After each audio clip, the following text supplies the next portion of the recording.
for Burn. This one, I believe, was the first one that we collaboratively wrote together. And it was so delicate and spacey and sweet and but also really intimate and deep.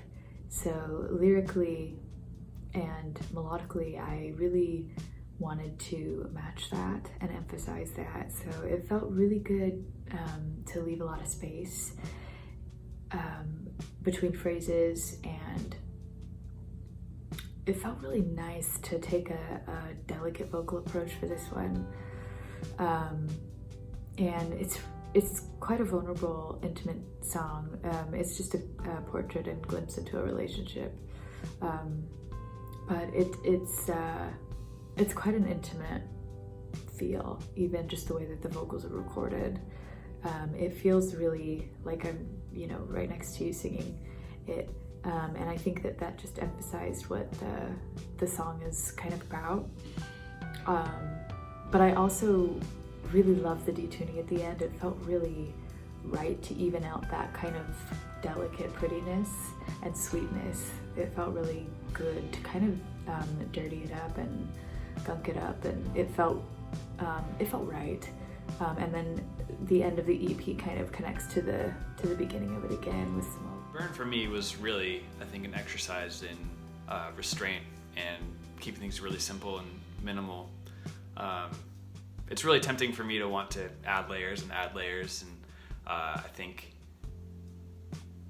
what makes this song impactful is kind of just hearing open space and like breaths of silence for probably the first time in the album. So yeah, and then just having Natalie's vocal carry the song is really what I think makes this one so intimate and yeah, really impactful. Drums, I was having a really hard time with this. I wanted the verse to be very somber and very unrhythmic, and I just kind of wanted to flow in a sense with the backbeat just kind of keeping it in place, if that makes sense. I didn't want it but I went with no hi-hat, added the hi-hats, and I think in the end we just kept the hi-hats, but I kind of kept it low in the mix because I wanted the chorus, the ride section, to be really prominent and just really get it going and take it up a notch when we get there. We were struggling with the tempo as well. We didn't know whether to speed it up or slow it down. We wanted to find that sweet spot, and I think we found it. A lot of the songs I had to really automate Eric's Rhodes. He plays super dynamically, and in this song, because there wasn't a lot of things that covered his soft sections, I didn't really have to automate too much in the song. That bridge guitar tone that Natalie did, I remember we were in the studio, and it took a bit to try a lot of different things. We tried different mics, we tried different pedals, and the tone we got ended up being like just so good. For a lot of the guitars and Juno, I barely touch it with post-processing effects and stuff. Maybe just parallel compression, but other than that, like a lot of the tones and reverbs that you hear with the guitar and Juno, it's mostly what they put into it. And so yeah, I love that we took our time and got all the guitar tones down, like tracking it in, so I didn't really have to do much except just automate levels.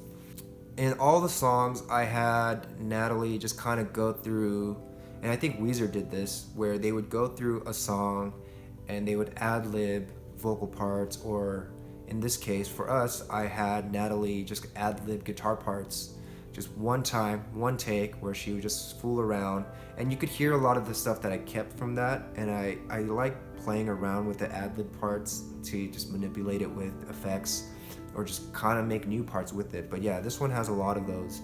So for this song, we did use some tape, especially at the end. You could hear the tape hiss in the last vocal part that she does in the outro. While she was singing the main part into the tape machine, she sang an overdub, and I was literally like standing at the tape machine and messing with the varying speed to allow the pitch to go down.